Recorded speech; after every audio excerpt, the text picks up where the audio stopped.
once you finish the race. If we finish today, I'd like to think that we can win our Class S. Unfortunately, the championship has already been taken, but that comes down to who's going to be second there.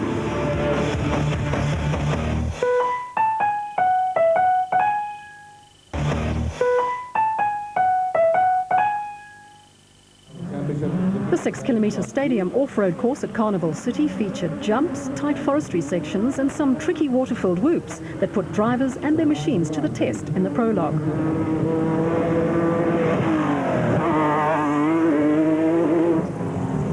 Hannes Grobler and Richard Leek were in fine form in the proudly South African Nissan hardbody and posted the fastest time.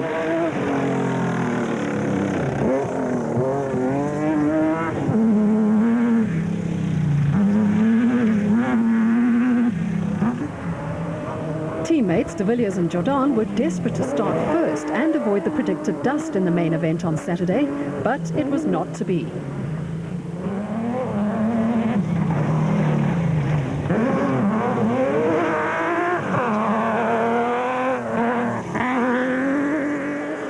They were forced to complete the last 2 kilometres of the prologue without clear view of the track ahead after an encounter with a low-hanging branch put the windscreen wiper out of action.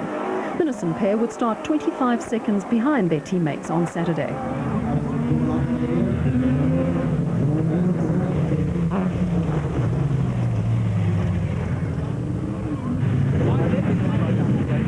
Reigning Special Vehicle Co-Drivers champion Brandon Harkes had every intention of winning the prologue overall, but the tight forestry section didn't suit the Corvette LS1 V8-powered single-seated bat, and he had to settle for the third fastest time.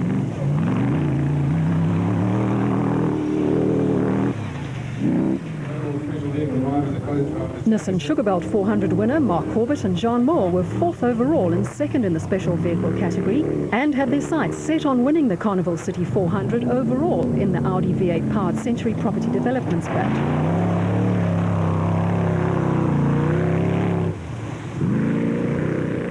Lesotho Sun 400 winners John Ware-Smith and Jeff Minnett were 5th overall in the Kopanong Hotel Super Team Jimco.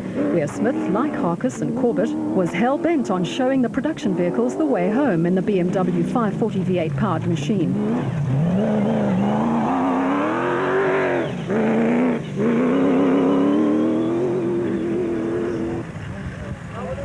Woolridge and Scholthammer adopted a cautious approach so as not to put the Team Ford Racing Ranger at any risk. Winning the event and not the prologue was their primary objective, and, if successful, could just earn them the Production Vehicle Championship title.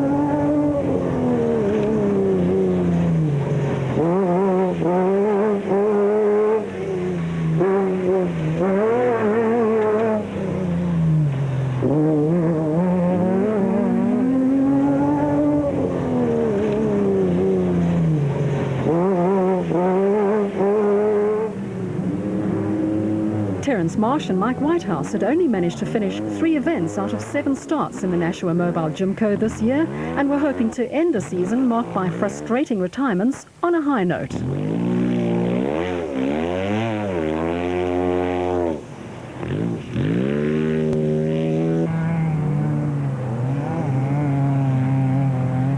Better known for his production car racing and karting exploits, Marc Cronier has taken to gravel-based competition like a duck to water. Cronier is a stylish driver whose controlled aggression has seen him win many circuit racing and karting titles, as well as the Class E off-road championship in his rookie year. He and Chris Birkin would start 8th.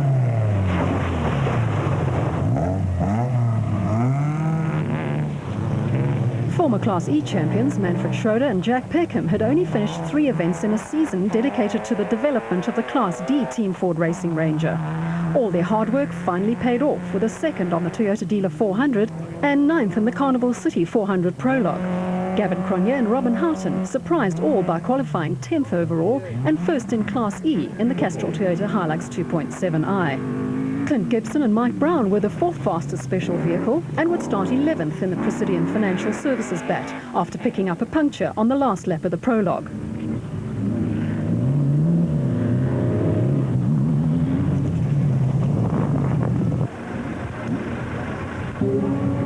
Class Class D championship leaders Cox and Pitchford were off the pace in the Arnold Chatts Cars Nissan Hardbody and had to settle for 12th place, 9 seconds behind their Toyota rivals. Cox, like Mark Cronier, has adapted well to off-road car racing competition and is definitely a force with which to be reckoned.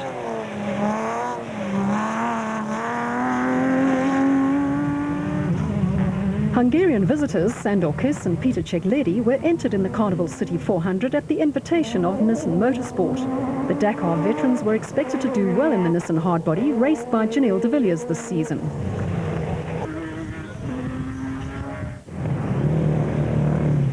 George Barkhuizen gave the motorcycle engine Ultimo its first Class B win of the season, albeit only in the prologue.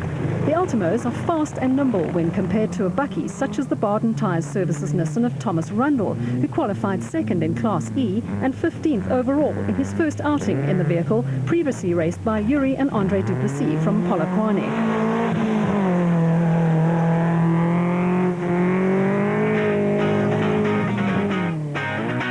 The wet, muddy conditions suited the production vehicles better than the special vehicles, with 6 of the top 10 starting positions occupied by buckies.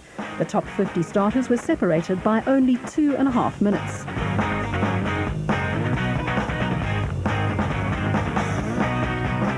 Saturday delivered sunny skies and none of the predicted overnight rain, which would help to settle the dust a little. A relaxed pace in the pit complex belied the underlying tensions that existed, especially among the championship hopefuls.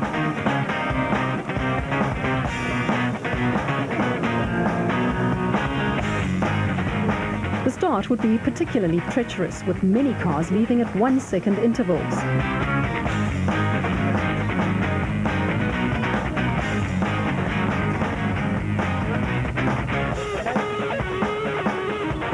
The Kopenhagen Hotel Super Team has representation in Class A, Class D and Class F, and the crews and their vehicles were more than ready for the task that lay ahead.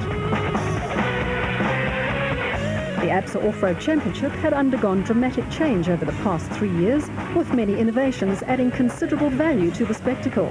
The sport has attracted the young, the old and many families, and today off-road racing is regarded by many as the jewel in South African motorsport's crown. For a month I've been thinking about pole overall, and unfortunately there was a bit too much water for the two-wheel drives, but it was good fun and it was a good experience. I'm going to take this car to Las Vegas for a stadium course, so I wanted to give it a bit of air time and see how it jumped, but it was beautiful. Pity there was so much water for the two-wheel drives though, because I think we would have been a lot closer to the trucks. But any event, I'm in a perfect position for today. I'm really looking forward to it. I just hope that it's not too wet out there, because it can be ridiculous around here. It didn't start off too well for us in the prologue. We hit a branch that was hanging over the road. I mean, you couldn't miss it. All the other guys before us were hitting it, and the first lap we went through okay, and it was a thin little branch. But the second lap, I think it just hit the wiper at the wrong angle, and our wipers stopped working, and we didn't have wipers for the last 2 kilometers, which made it very tricky in the muddy water. So we had to look out the side windows just to see the side of the road and where we were going. I thought we were going to be way down the field, but we managed to make second place, which I still can't believe. The clock had started counting down and the action was about to begin.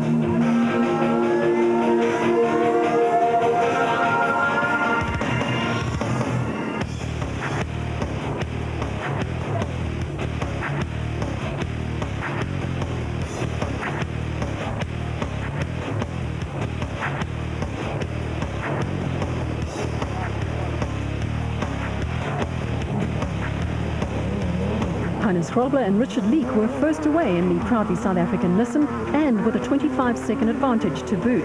The pair was aiming for its 4th overall win of the season.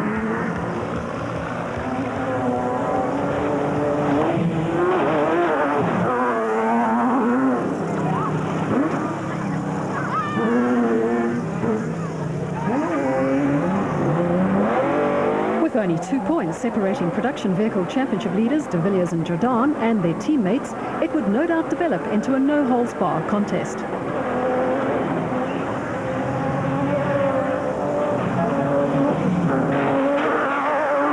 Brandon Harkers had the Nissans in his sights and mounted his attack the moment the flag dropped. Corbett and Moore were up next with the following 20 vehicles starting at 1 to 3 second intervals. The scene resembled the charge of the Light Brigade. Fortunately, there was little dust on the stadium section of the Carnival City 400 route, but the situation would change dramatically once the field reached the flatlands.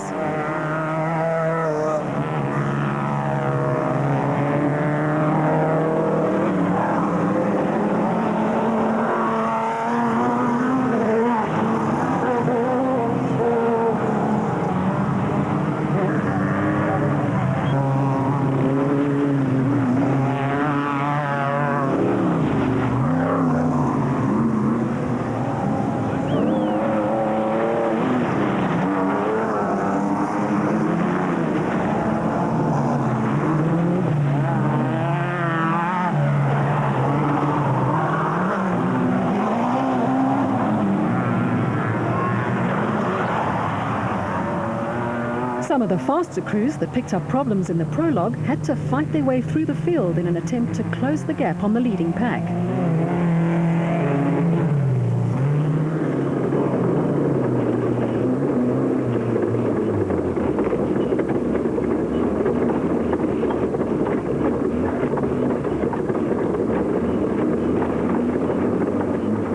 Class E battle was well and truly underway, with the Van Reenens in the Savannah Ford Ranger well placed, ahead of husband and wife Marius and Tracy van Vuren in the Bosel N1 4x4 Toyota Hilux, and Rubeluza and Fakalisa in the Team Ford Racing Ranger.